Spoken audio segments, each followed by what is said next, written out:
Hello guys, welcome back to the my channel. ಈ ಒಂದು ವಿಡಿಯೋದಲ್ಲಿ ನಿಮಗೆ ಏನು ಹೇಳ್ತಾ ಇದ್ದೀನಿ ಅಂದರೆ, ನೀವು KVG ಬ್ಯಾಂಕು KGB ಬ್ಯಾಂಕ್ ಆಗಿ ಮರ್ಜ್ ಆಗಿತ್ತು. ಅಂದರೆ ಕರ್ನಾಟಕ ವಿಕಾಸ ಗ್ರಾಮೀಣ ಬ್ಯಾಂಕು ಕರ್ನಾಟಕ ಗ್ರಾಮೀಣ ಆಗಿ ಬ್ಯಾಂಕ್ ಆಗಿ ಮರ್ಜ್ ಆಗಿತ್ತು. ಆ ಮರ್ಜ್ ಆದ ನಂತರ ನಿಮಗೆ ಆ ಥರ KGB ಬ್ಯಾಂಕ್ ಅಂದರೆ ಕರ್ನಾಟಕ ಗ್ರಾಮೀಣ ಬ್ಯಾಂಕಿಂಗ್ ಸರ್ವಿಸ್ನ ನಿಮಗೆ ಯಾವ ಥರ ಪಡ್ಕೋಬೇಕಂತ ನಿಮಗೆ ತುಂಬ ಡೌಟ್ ಇತ್ತು.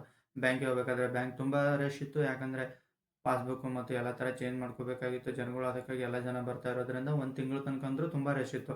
ಅದಕ್ಕೋಸ್ಕರ ನೀವು ಫೋನಲ್ಲೇ ಎಲ್ಲ ಥರನ ಯಾವ ಥರ ಎಲಿಬಲ್ ಮಾಡ್ಕೋಬೇಕಂತ ಈ ಒಂದು ವಿಡಿಯೋದಲ್ಲಿ ಹೇಳ್ತಾ ಇದ್ದೀನಿ.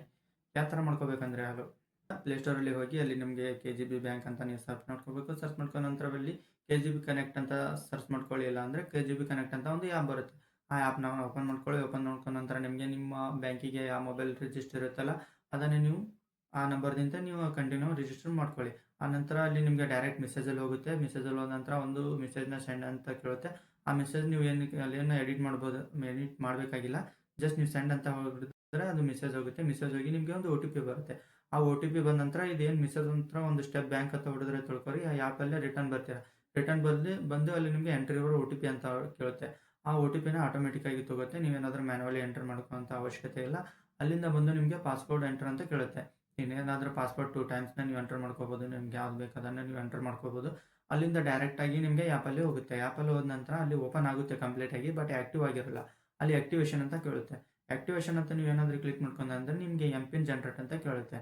ನೀವು MPINನ ನೀವು 2 ಟೈಮ್ಸ್ನ ಕನ್ಫರ್ಮ್ ಮಾಡಿಕೊಂಡು ಅದು MPINನ ಸೆಟ್ ಮಾಡಿದ್ರೆ ಅಂದರೆ ಅಲ್ಲಿಂದ ಮತ್ತೆ ರಿಟರ್ನ್ ಆ್ಯಪಲ್ಲಿ ಬರುತ್ತೆ. ಆ್ಯಪ್ ನಂತರ ಬಂದ ನಂತರ ಅಲ್ಲೂ ನಿಮಗೆ ಕಂಪ್ಲೀಟಾಗಿ ಶೋ ಆಗ್ತಾ ಇರಲ್ಲ. ಅಲ್ಲಿ ಆ್ಯಕ್ಟಿವೇಷನ್ಗೆ ಇನ್ನೂ ಪೆಂಡಿಂಗ್ ಇರುತ್ತೆ. ಆ್ಯಕ್ಟಿವೇಷನ್ಗೆ 2 ಟೈಪ್ಸ್ ಇರುತ್ತೆ. ಒಂದು ನಿಮಗೆ ಡೆಬಿಟ್ ಕಾರ್ಡಿಂದ ಮಾಡ್ಕೋಬೋದು, ಇಲ್ಲ ಆ್ಯಕ್ಟಿವೇಷನ್ ಕೋಡಿಂದ ಮಾಡ್ಕೋಬೋದು. ಆ್ಯಕ್ಟಿವೇಷನ್ ಕೋಡ್ ಅಂದರೆ ನಿಮ್ಮ ಬ್ರಾಂಚಲ್ಲಿ ಆ್ಯಕ್ಟಿವೇಷನ್ ಕೋಡ್ ಇರುತ್ತೆ. ಆ ಆ್ಯಕ್ಟಿವೇಷನ್ ಕೋಡ್ ಏನಾದರೂ ನಿಮಗೆ ಗುರುತಿದ್ದರೆ ಆ ಆ್ಯಕ್ಟಿವೇಷನ್ ಕೋಡ್ ಹಾಕಿ ನಿಮ್ಮ ಆಧಾರ್ ಕಾರ್ಡಲ್ಲಿ ಲಾಸ್ಟಲ್ಲಿರೋ 4 ಡಿಜಿಟ್ ನಂಬರ್ನ ಹಾಕಿ ಅದನ್ನು ಆ್ಯಕ್ಟಿವ್ ಮಾಡ್ಕೋಬೋದು. ಇಲ್ಲ ಅಂದರೆ ನಿಮ್ಮಲ್ಲಿ ಏನಾದರೂ ಡೆಬಿಟ್ ಕಾರ್ಡ್ ಇದ್ದರೆ ಆ ಡೆಬಿಟ್ ಕಾರ್ಡ್ನ ನಿಮ್ಗೊಂದು ಡೌಟ್ ಬರೋದು ಏನಂದರೆ, ಡೆಬಿಟ್ ಕಾರ್ಡ್ ಹೊಸ ಬ್ಯಾಂಕಿಂದ ಹೊಸ ತೊಗೋಬೋದಾ ಇಲ್ಲ ಹಳಿದೇ ನಡೀತಾ ಅಂತ ಕೇಳ್ಬೋದು. ಹಳಿದೇ ನಡೆಯುತ್ತೆ. ಹಳಿದ ಡೆಬಿಟ್ ಕಾರ್ಡ್ನ ನೀವು ಯೂಸ್ ಮಾಡ್ಕೋಬೋದು. ಆ ಡೆಬಿಟ್ ಕಾರ್ಡ್ ಡೀಟೇಲ್ಸ್ನ ಎಲ್ಲ ನೀವು ಅಲ್ಲಿ ಹಾಕಿದ್ರೆ ಅದನ್ನು ಕಂಪ್ಲೀಟಾಗಿ ಓಪನ್ ಆಗುತ್ತೆ. ಓಪನ್ ಆದ ನಂತರ ನಿಮಗೆ ಈಗ ಈ ಸ್ಟೇಟ್ ಬ್ಯಾಂಕಿದ್ದು ನೀವು ಇನೋ SBI ಅಂತ ನೋಡಿದ್ರಲ್ಲ ಆ್ಯಪು, ಸೇಮ್ ಎಲ್ಲ ಥರ ಅದೇ ಥರ ಫೀಚರ್ಸ್ನ ಇಲ್ಲಿ ಸಿಗುತ್ತೆ. ಅಂದರೆ ಈ ಬ್ಯಾಂಕಿಂಗ್ ಫೀಚರ್ಸ್ ಎಲ್ಲ ಥರ ಸಿಗುತ್ತೆ. ಅಲ್ಲಿ ಸ್ಟೇಟ್ಮೆಂಟ್ ಆಗಲಿ, ಬ್ಯಾಲೆನ್ಸ್ ನೋಡೋದಾಗಲಿ, FD ಆಗಲಿ, ಲೋನ್ ಆಗಲಿ, ಮತ್ತು ಲೋನ್ಗೆ ಅಪ್ಲೈ ಮಾಡೋದಾಗಲಿ, ಇಂಟ್ರೆಸ್ಟ್ ರೇಟ್ ಬರುತ್ತೆ ಅಂತ ಕ್ಯಾಲ್ಕುಲೇಟ್ ಮಾಡೋದಾಗಲಿ, ಎಲ್ಲ ಥರ ಸರ್ವಿಸ್ A to Z ಸರ್ವಿಸ್ನ ನಿಮಗೆ ಅಲ್ಲಿ ಸಿಗುತ್ತೆ. ಅಲ್ಲಿಂದ ನೀವು ಅಲ್ಲಿ ಸರ್ವಿಸ್ನ ಅವೈಲೇಬಲ್ ಮಾಡ್ಕೋಬೋದು.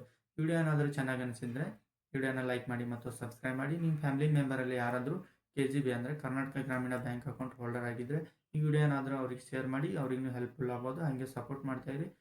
ಮತ್ತು ಮುಂದಿನ ವಿಡಿಯೋದಲ್ಲಿ ಸಿಗೋಣ. ಬಾಯ್. ನಿಮ್ಗೆ ಏನಾದರೂ ಡೌಟ್ ಇದ್ದರೆ ಬಾಜು ವಿಡಿಯೋನ ಹಾಕಿದ್ದೆ, ಆ ವಿಡಿಯೋನ ನೋಡ್ಕೊಂಡು ಮಾಡ್ಕೋಬೋದು. ಮತ್ತು ಮುಂದಿನ ವಿಡಿಯೋದಲ್ಲಿ ಸಿಗೋಣ.